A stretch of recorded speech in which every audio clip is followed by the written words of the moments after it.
welcome everyone to the Art of Advisory. My name is Hector Garcia, and I'm joined by my co-host, Kirk Bowman. Hey, Kirk, how you doing this week? I'm good, Hector. What's going on, my friend? Everything's good. So let's talk about the topic for today. And we were, and just, sometimes we'll prepare for these topics for weeks. Sometimes we'll sort of do them on the fly. I'm actually preparing for a free webinar I'm going to have this Thursday on the 26th in my QB Power Hour webinar series called sort of Introduction to Value Creation. And this is one of the sort of the new main topics I'm going to hit on. And that's going to be followed by a longer 3-hour webinar on sort of like the implementation of value pricing. That's going to be in August somewhere. We'll discuss the dates and stuff later on as we have that set. But the concept I wanted to discuss with you, Kirk, is the 5 opportunities to create value. And I don't know if we should limit them to 5, or it should be more, it should be less. But I think oftentimes we like to enumerate things and create lists. That way we have a finite number of topics that we cover, and we kind of want to stay within that framework. So these are the 5 opportunities to create value. And there are 2 that happen outside the engagement. Let's call it number 1 and number 5. And then 3 that happen during the engagement. So I'm gonna list all 5, and then we're gonna deep dive into mostly the ones that happen outside the engagement, because we have spent a whole bunch of time already talking about the one during the engagement. So the first one is what I called the brand value, which is the opportunity to create value before you talk to your clients, before you engage. This is the perceived value of the customer before you have the first word, conversation, email exchange with your customer. And we're going to deep dive on that. The second one is what I call the understanding value, is how you understanding your client creates probably the biggest or the most amount of value out of the entire 5 stages or opportunities of value. This is the stuff that we have discussed in detail. We talked about the needs assessment meeting, and we talked about having the value conversation and offering options for pricing and the actual proposal process. We have talked about that quite a bit in the past 25 episodes or so. And then the third one is what I call the performance value, is the value that you generate and create while performing the work. And this is where most people, most service professionals think this is the only place to add value, and this is not. And this is low-hanging fruit. This is your actual work, the actual task, the actual craft, your profession, your expertise. This is the performance value. This is what you do. Then the fourth one is after you complete the work, which I call the results value, which is when you actually present the work product, when you actually enumerate or quantify the actual economic and emotional value to the customer that is derived from the work performed. A lot of times we forget that it's not just the work that we perform, is what comes out of the work we perform. So that's what I call the results value. And those last 3 I mentioned, the understanding, performance, and results value, that's the internal value that happens during the engagement. And you can draw a direct connection to something we talked about, I think it's in the second episode, which is the U curve, right? Where we have basically a U shape or a V shape that represents the value and the work that you're doing, whereas the 2 top of the U's of the U, or the 2 top of the V's, is the assessment or the value conversation, and then at the end the actual presentation of the results, and then everything in between is the performance, which is valuable, but it is not at the highest level of value per customer perception. And then the last one is the one that I like to call the warranty value, which is the value that derives way after the completion of the work, that represents the enduring value of your work product or your capacity to serve your client, past the service or beyond the service. So I like to ask you, what do you think about those 5? Am I missing some? I'll cede the floor to you. So I think what you just explained is a framework, right? And it might be 5 for you. It might be 6 for somebody else. It might be 7 for a third person. But the bottom line is frameworks help us think through things. And so whenever you see, for example, a blog post, the 5 best ways to do this, the 7 things you don't want to miss, the 12 mistakes you don't want to make, all those kind of things are simply frameworks. And so I think it's good that you put some thought into kind of what are the stages of an engagement with a customer, and then helping us realize we create value throughout the engagement with a customer. It's specifically the idea that we create value even as soon as the first phone call, and there's value that's created well after the engagement is complete. So I think that's a wonderful way to think of it. You talked about, brand, understanding, performance, results, and warranty. Probably the only comment I might make is instead of warranty, you might consider another term, guarantee might be another way to say that.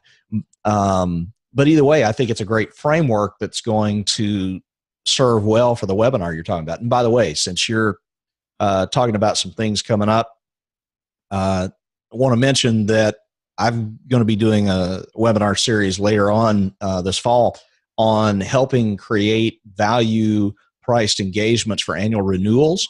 So this is something that I'll be presenting probably in September, October, so that you can take the knowledge and then apply it as you go into the last quarter of the year.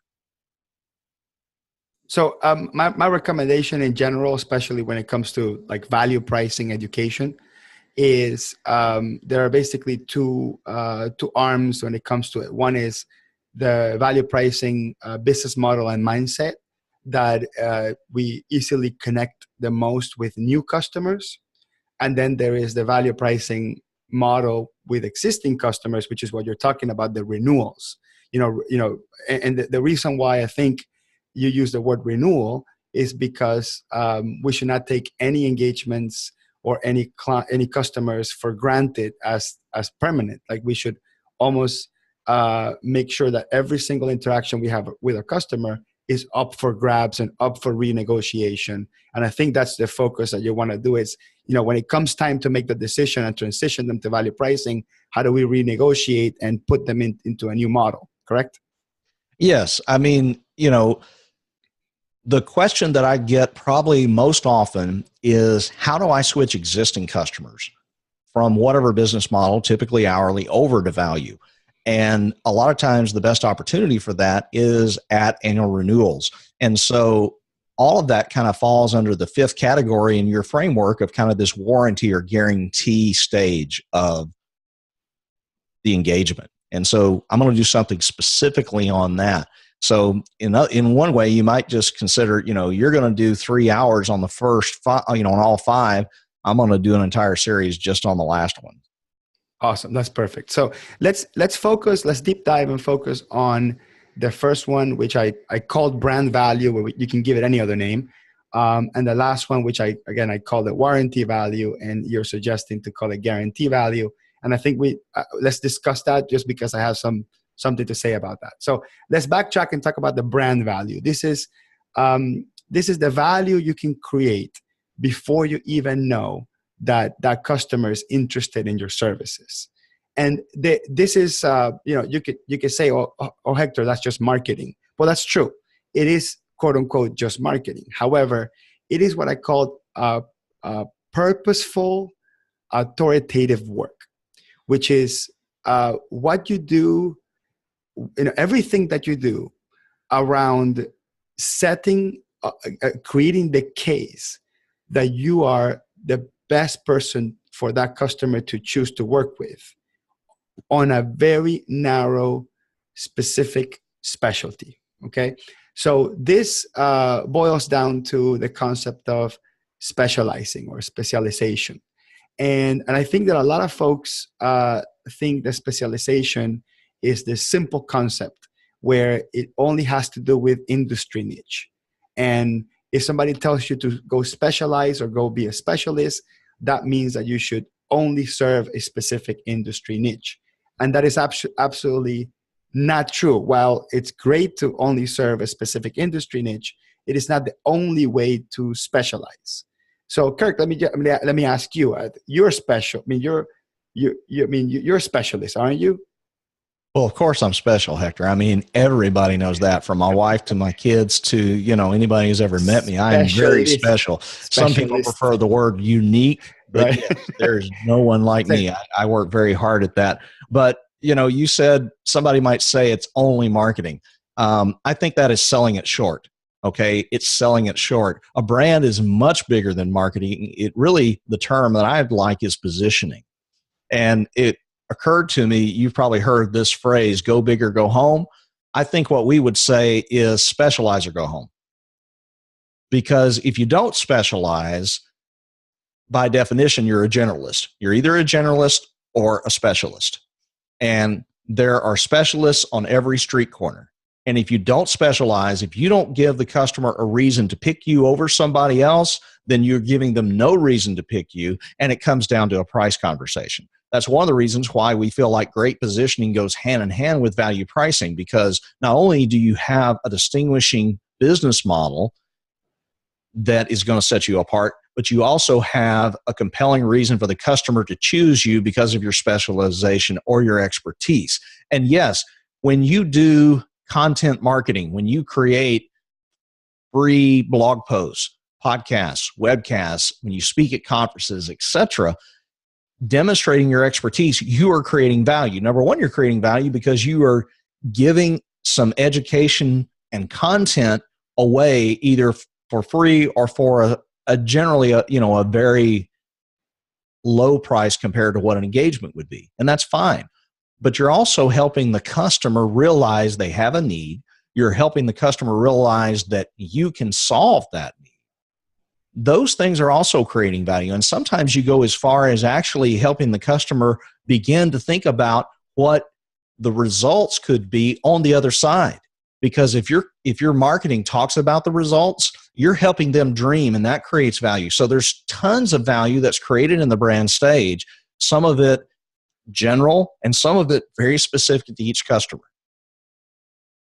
Okay, so thank you for that. So we're going to change the name from brand value to positioning value. I think that was probably the perfect word I was looking for. So that first stage is called the positioning value, and we discussed specialization. The other piece about specialization is specialization to me is not just a statement that you make. Like, for you to say or make the claim that, hey, I specialize in construction, right? Whatever industry you're in, right? Whether it's accounting or IT management or web development or marketing, whatever it is, attorneys, whatever professional service you're doing, just claiming that you're a specialist on construction, let's just say that. And there's nothing wrong with simply an industry specialization, but we'll deep dive into other types of specialization. But let's assume we're simplifying it to a niche, a vertical, an industry, construction. But just saying that you're an expert in construction doesn't cut it. You kind of have to prove it in different ways. So one of the ways I think the most common one is to have already construction clients. So that was it. That was probably the biggest, most important one, right? So actually have construction clients, and for the world to know that you have construction clients. So if you have 2, 3, 4 great construction clients, maybe one of them has a brand, or maybe they don't have a brand, but when people see their logo or see their company name, they know, and it's obvious that they're a construction client. The low-hanging fruit opportunity would be to ask them, hey, could I tell people in my website, put your logo up there, link it to your website, and say some of our great clients, so just simply having that street cred where you have other clients of the same industry and letting the world know about it, that in itself, it's an important component of specialization. You have to, the one way to prove it is to actually have construction clients, right? So that's a one really important one. The second one is, to me, is to create authoritative content, right? So either write blog articles about issues in the construction industry, write battle stories or war stories, right? Or of situations you had. I mean, think they call them customer cases or use cases. So write some cases about some issues that you had with previous customers. You don't have to specifically say who the customer is. So I said you mentioned your customers in your general specialization statement. But obviously, in your war stories or in your stories about use cases, you won't mention them unless they want you to. Where you talk about the issues and how you overcame those issues and the solutions that were proposed and all that stuff. So, so just having written authoritative content about it absolutely helps. I mean, obviously, if you can write a book, that would put you over the top. But if you're like me, where I'm not a really good writer, but I am a fairly good talker, I don't know if about good, but at least I can endure a long conversation. Then for me, it's better to just create a podcast about an area that I'm passionate about, or create videos about stuff that I'm passionate about. So those are the two things that, so one is specializing by having already the customers and letting the world know that you have the customers, and two, to actually write or create some specific content that proves that you're a specialist in the area. What else you think would be a great way to specialize or create branding value? Well, you're right. Specialization, you can't just make a claim. You have to be able to back it up. Ideally, you're picking a vertical for your specialization. So you're not, for example, we have some colleagues, and there is a need for this. So I'm not saying it's you shouldn't, but I'm just saying vertical specialization it's easier to stand out in a vertical than it is horizontal. So horizontal example of that would be somebody who fixes corrupt QuickBooks files. Okay. Somebody who does that is a horizontal specialization. It's a technical specialization within QuickBooks, which is a technology. And anytime you specialize in a technology, it's a very horizontal, meaning you're going to work with insurance customers, construction companies, attorneys, grocery stores, whatever. But if we're going to go vertical, and one of the best examples I've ever seen of this happens to be a couple of accountants I know who specialize in wineries. They only serve wineries. And so you go to their websites, and number one, they state up front, we are the accountant for wineries. And they talk about problems that wineries have with inventory. They talk about problems that wineries have with point of sale. They talk about how wineries can increase revenue through membership clubs. They talk about how wineries need to have a tasting room. In other words, they talk about things that are, quote, maybe not under the umbrella of accounting, but it's things they know because they've worked with enough wineries that successful wineries do this. This is a problem wineries have, and here's how you solve it. Those are the type of things that you're talking about, and it's primarily through demonstration of expertise, which is kind of the content piece, and through testimonials on your website that you back up those claims. So those would be the additional comments I would make under kind of the positioning or brand value. The second in your list is understanding value. So let's unpack that a little bit more. So once the customer walks into your office, or you start the very first meeting, the idea is that all that positioning value or brand value, it's sort of baked in the cake. So the idea is that the customer already walks in knowing that you are an expert or you specialize on the particular problem that they have. And the reason why you have to do those two in order is because most of us have a particular budget of how much time we're willing to spend with a new prospect, right? I mean, and the prospect itself also has an attention budget of how much time they're actually going to pay attention to you talking, or not you talking, but the conversation. So there is short, limited real estate on the amount of time we can allocate to our value conversation, to our needs assessment conversation. So if we spend 20% of that time with introductions, with proving the case that you're an expert in the subject matter, with even telling war stories about situations that were similar, just trying to prove the case that you are going to be good for them, so you can obviously increase that value and price accordingly and all that stuff. That's going to be time that you're taking away from the understanding element of it, which is one of the really highest value components of it is, does this service professional understand me, my needs, my goals, and my business? So understanding value is the value you create by communicating to your customer or leaving the perception to your customer that you absolutely understand what the customer wants, what their short-term goals are, what their long-term goals are, even understand some behind-the-scenes issues. And we'll dive deep into that because that's actually an interesting one. So all the explicit stuff, the stuff that was discussed, obviously you need to understand what they're saying, and you need to use the language that they understand and that lets them know that you understand that problem. Specialization helps not just for marketing, but it also helps to hone your skills on a particular area. And a lot of that is asking questions, digging deep into the needs, having the value conversation.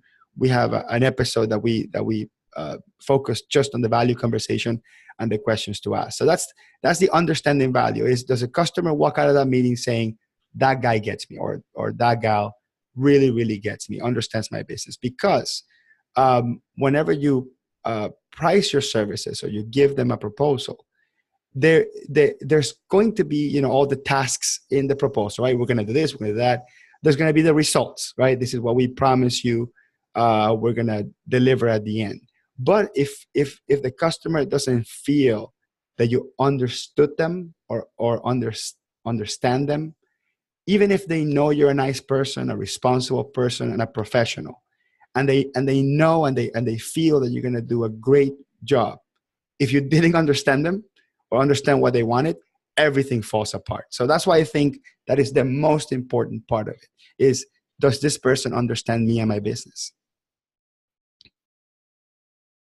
So I really enjoy this part of the engagement with a customer, because I feel like having a genuine, sincere value conversation is one of the best ways to demonstrate you care. That sounds cliche, but when I am asking questions, when I am guiding the customer through a conversation to understand why, and so many customers have not stopped to think about why. They just thought about what, and they assume because what makes sense in their mind, the why must be justified. Sometimes, in fact, many times it's not. Other times, as you and I know, sometimes they have self-diagnosed. They have not only determined what the problem is, but they've determined the solution. And you and I both know that prescription without diagnosis is malpractice. And so we can't just assume that whatever prescription they've come up with based on their self-diagnosis is correct. We need to back up and say, okay, understand that's your perception of it, and I actually would not use those words with a customer, but basically allow them to tell me what they think. But then I'm going to guide them through a conversation that allows me to go through and do my own diagnosis. That has value. You're helping the customer learn more about their situation. And if you never have another conversation with them, they should be able to hang up the phone and go, I got something out of that conversation.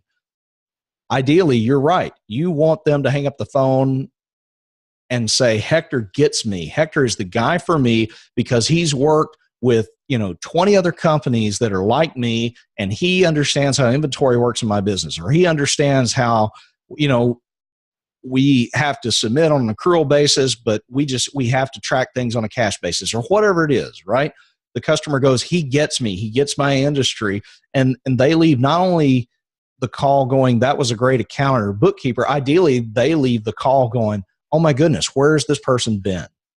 So that is what you want to accomplish in this understanding value phase. And some of it leads from the branding, but there's more to it. And that's why we put so much emphasis on being so skilled at having a value conversation and learning how to get to why. No, for sure. The value conversation and the salesmanship around the value conversation is the most valuable piece of the whole thing. I heard somebody say, his name is Philip Jones. He's an author of a book called Exactly What to Say, which, by the way, he's agreed to come in our podcast. So we're still squaring up the dates on that. But he talks about the power of language and, and how the right words and stuff like that it's really what engages the conversation. But he made a statement in one of the videos that I saw that said, being a salesperson is earning the right to make a recommendation. Earning the right to make a recommendation. And how can you recommend to a stranger, right, how to spend their money on you if you don't have great positioning, great branding, and have a deep understanding of what the client needs. So I think that statement just wraps it up so well. And okay, so let's move on to actually, without moving on to it, let's talk about some specific hows, because I'm getting a direct message from someone here saying, "Well, tell us, how we can ensure that we, like just techniques on this understanding phase." The only one I'll say is, you want to make statements about your knowledge and capacity through questions. Okay, this is my technique. You make statements of your knowledge, capacity, and experience through questions. So instead of saying, I can help you because I've done this, because I have experience, because I'm certified, what you want to do is you want to express that experience and that knowledge through questions. So one of the examples, and Kirk, we can probably go back and forth with this. One of the examples is, well, let me ask you a question. When you're actually extracting the raw materials from your inventory, do you run into a situation where maybe your warehouse people are not weighting correct? They're not weighting whatever it's on the raw material. They're consuming it, putting it in the machine to, for it to become something else. And then they're not weighting it again to know the actual consumption. So instead, you're recording the estimated consumption versus the actual consumption. And then you really don't get a chance to know what your yield is. So you asked a question. You asked a question that makes a huge statement about what you understand about the manufacturing process, but you didn't show off or made a statement that that's what you know. Does that make sense, Kirk? Yep, certainly does. Okay, so without belaboring the point, that's really what it is. Then the next one is performance value, and this is the low-hanging fruit. We don't need to spend a whole bunch of time on this, but this is the value that is derived from the work that you do. So the only thing I'll say about this, and Kirk allow you to comment on that, is whatever you promise you were going to do, or didn't promise you were not going to do, or you knew that was the stuff the client wanted to see from the client-facing perspective of the work, you need to do it. So that's the only thing I'll say about that. So if you are engaged to the work that is remote, right? It's very important. And you're pricing it because it's remote, because you can do it at 3:00 in the morning, because you can outsource it, whatever. Don't promise the customer that you're going to be available from 4 to 6 to actually do the work. So the customer actually expects you to watch you do the work, that sort of thing. So remember that almost all knowledge work or service work, there's a component that's physical presence and a component that is exploiting your resources, which could be staff, knowledge, experience. And some of it the customer sees and some of it the customer doesn't see, but the customer is always going to pick what they see and what they don't see, especially if you set the expectation up front. So that's the important piece of performance value. What else do you think fits with this performance value category? So this really fits into what I would describe as the experience. So a customer should not just engage with you, but you should do it in a way that creates an experience for them.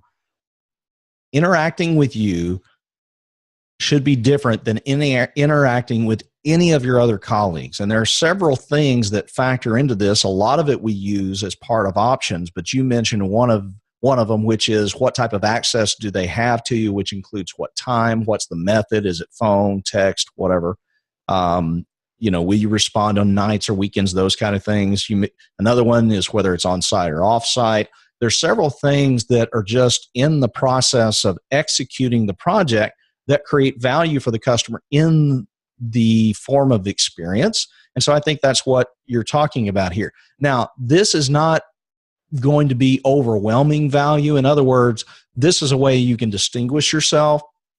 Certain things matter to different customers. You've talked on previous episodes about actually engaging the customer about, okay, so you say you want a quick response. Well, what does quick mean to you? Is it a day? Is it 4 hours? What does that mean? Because quick can mean different things for different customers. So this all kind of falls in this area of experience. So the only caveat I would issue is that experience it is most important during the project, but it will fade quickly because ultimately what matters the most is the results value. Yes, I think the experience and the expectation is really important. And I want to piggyback on something you said. Uh, the, you said it's not overwhelming value. It can't be overwhelming value, not because there's something wrong with giving too much value or just too much. The thing is that I think customers have a threshold of what they detect as valuable. So there is a situation in which you're giving away too much, and either the customer is not even understanding it or seeing it or perceiving it. So you may be investing a lot more resources than you have to, because you're trying to like wow the customer in areas that their cognitive capacity or their attention is not designed to grasp. So a lot of times we think that certain things that we do add value, and they may for others, but not for these specific customers, which I think boils down to the understanding part. I think if you understand your client well, you don't have to guess what's valuable to them, right? So, okay, so let's move on to then results value. So that this fourth stage or fourth opportunity of creating value, the results value, has to do with the actual presentation of the work product. Okay, and sometimes we perform work in which we don't have to have an actual official meeting where we present what we do. You know, sometimes the work speaks for itself. That's a thing, right? Like for example, when you hire a babysitter and you come back from dinner, if your kids are sleeping, eating, and alive, they don't have to tell you anything. Right? They could just go home and you're like, great. She gave me, or she or he gave me the results that I was looking for. But not everything is straightforward like that. Sometimes we'll perform work that we can tell the client is done, and the client says, okay, great. And that's it. But if the client never really understood what is it that you did, then it becomes kind of an issue. It's kind of like going to surgery and the doctor saying, okay, we're going to surgery now. I'll wake you up when we're done. And then you wake up and you're like, you're done. You can go home. And they didn't say anything, you know, like it went well, or this is the recovery phase, or this is what we did, or these are yeah, the potential side effects, or this is how you take care of yourself or your wound. You know, it's one of those things that we almost expect closure, right? In the projects, we expect that closure, and that closure needs to present it somehow. So I think that results value, again, it could speak for your work, could speak for itself, but a lot of it is in the presentation. What do you think? So I think this is probably the most important of the 5 stages, simply because this is the reason the customer is engaging with you. And this is something that, going back to the second stage, understanding value, this is something that you need to uncover with the customer during that conversation. And there needs to be mutual agreement before they ever sign an engagement agreement with you that this is the outcome that we're seeking. Now, it doesn't mean you're guaranteeing the outcome. The best we can do as professionals under most circumstances is guarantee objectives. And we've talked about that in other podcasts. But you don't want to normally guarantee results. That's a very advanced form of pricing, and some professionals can do it, but it's not something I generally recommend, especially if you're starting out. But you need to agree what they're shooting for is they need to do this so to help them be able to manage a 15% growth over the next 12 months, or so that they can reduce inventory turnover by 3 so that they can increase cash flows, and that increased cash flow will allow them to, or they've been invested in the business for 3 years, 24/7, 365, and it's time for them to take a vacation. And so part of what you're doing is helping streamline processes and create procedures so that then they can hire an office manager, so eventually they get to take some time off. I mean, there's 3 different examples and you can come up with more, but you need to state what that is, and there needs to be agreement. And so if this part is vague to the customer, then I would go back and say that there was something missing in the value conversation. This should not be something that is vague. This should be the most clear of all 5 stages, because this is the why. So it's funny, both of us said that understanding value is the most important one. And then both of us are probably going to say that the results value is the most important one. And I think the reason for that is because they're actually 2 of the same. Like if you understand what's valuable to your customer and you price it because you're going to deliver that value, and then the results are exactly what you said they were going to be, or at least within the framework of what our objectives are, without promising a specific number. If these two match 100%, you have a perfect engagement, and you will have a customer forever, and you will have a loyalty and recommendations, because one of the things that people like the most is consistency, right? You said you were going to do this, and you did exactly that, and on top of that, you gave me a price up front. That's a perfect transaction, right? You tell me exactly what you're going to do, how you're going to do it, what it's going to look like, what it's going to feel like. You actually did it, and there was no surprises on the pricing. That's a perfect commercial transaction. So that's why it feels like the understanding value and the results value are both two different stages, but that they're both the most important one, is because that's where they actually come full circle. And we only got a couple minutes left, so let's talk about the warranty value. And you were kind of telling me that the warranty value is kind of the guarantee. And I actually want to shift a little bit away from that. I think the guarantee itself, or whatever dimension of the guarantee, should be part of the results value.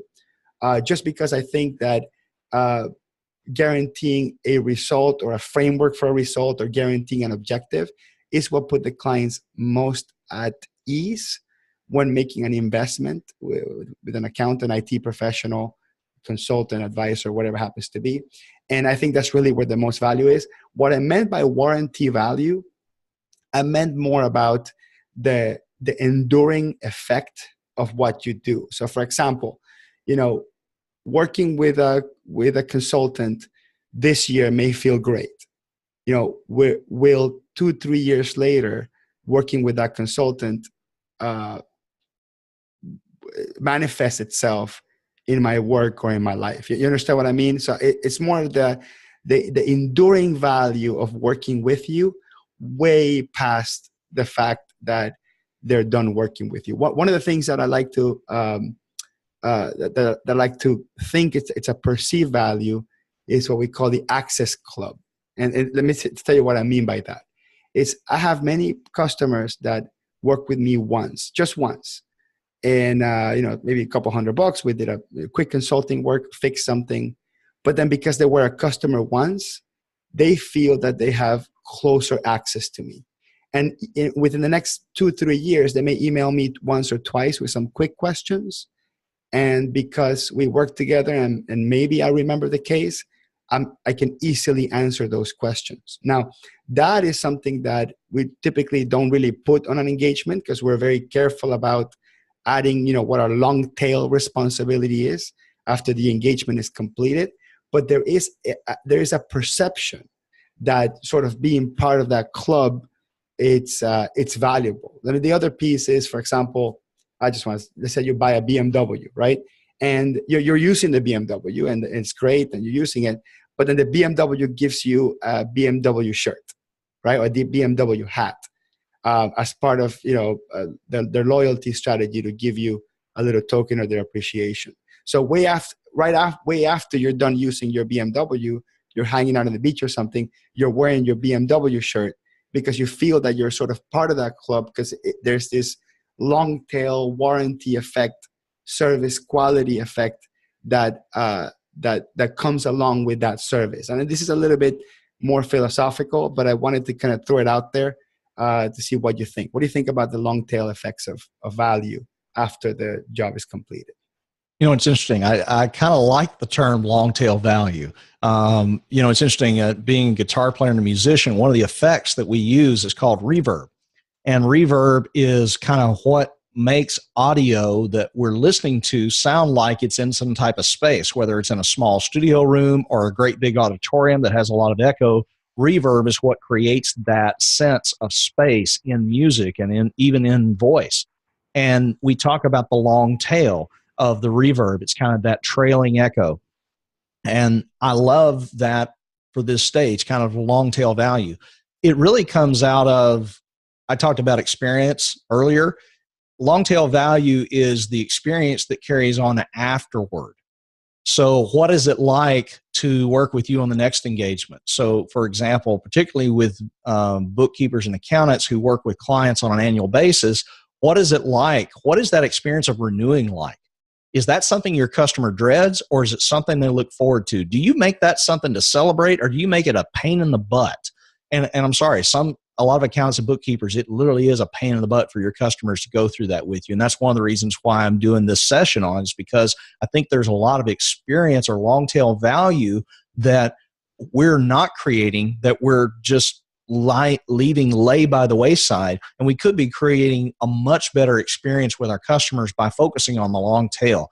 So that's how I would describe it. And I think with a value model, the idea of this long tail value is kind of implied because we're so focused on the customer experience, really toward transformation. One of the people that I interviewed on The Art of Value a while back was Joe Pine, who has a book called The Experience Economy. And he goes through a lot in that book of talking about the 5 stages or 5 types of businesses you can have. You can have a service business, but you can go beyond that to an experience business or a transformation business. And value pricing really lends itself toward the experience and the transformation type of business models. That's true. And just so you know where that tail concept comes from, there's something called tail insurance. So we have doctors have this, some CPAs get this. So we have the liability insurance, which is the insurance to protect you for the work that you're performing at the moment. And then there's the tail insurance for the long-term effects. So there's a lot of doctors that once they stop paying for the insurance because they retire, for example, you can have something that happens 5, 6, 7 years later to the patient that can be tied to something that you did 5, 7 years ago. So they get this thing called tail insurance to cover them at the tail end of that work. So, but in the accounting profession, for example, there is a perceived tail liability because you can perform a work that maybe the client gets sued 5, 6 years later, or they get an audit 4 or 5 years later, and you're not working with them anymore.